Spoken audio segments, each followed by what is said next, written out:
I want to talk about my class about Harriet Powers and her quilt. This class will go into a little bit of history about a specific quilter and quilt, and then we'll talk about how this person's work can inspire us and what we can take away from it. And then we'll talk about the importance also of the documentation of quilts and how we, our quilts will probably live longer than we will.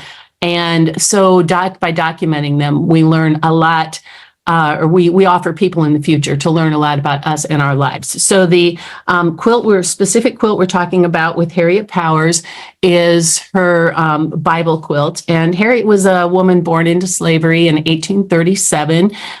She developed phenomenal sewing skills and made quilts. She always said she was the mother of 11 children. 9 of them were her boys and girls who grew up and left home, and the other 2 were the story quilts that she made and left behind. She invested so much of herself in those that she really considered them her children.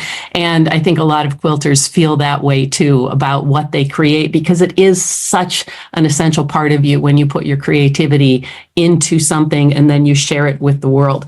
So we're going to learn about Harriet and one of her story quilts, her Bible story quilt, shows how she imagined and felt her faith and how she stitched that story into her quilts, and then how that quilt survived over time, because really we know very little about the lives of enslaved people, and then enslaved people right after they were freed, and how they navigated life in freedom, even though many of the conditions for them didn't change.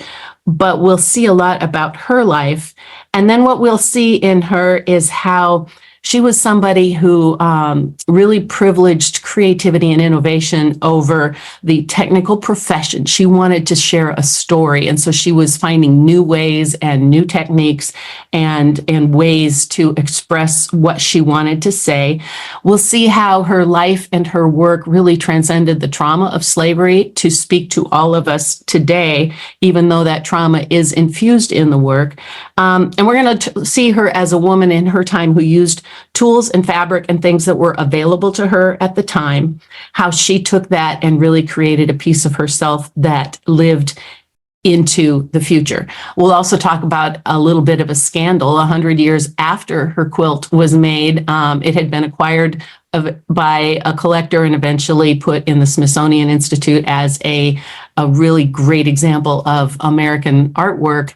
The Smithsonian decided to copy 4 outstanding American quilts. They contracted with a Chinese firm to mass produce these quilts and then sold them in catalogs and things. And the quilting community just really had outrage that an American design was outsourced to Chinese makers for profit, and what this said about the value of the work. So the quilters protested and got that changed. And that's a fascinating part of the story we'll talk about as well. I just find so much inspiration in Harriet's story. And I happen to have, you can see behind me, one of the duplicate quilts that was produced in China.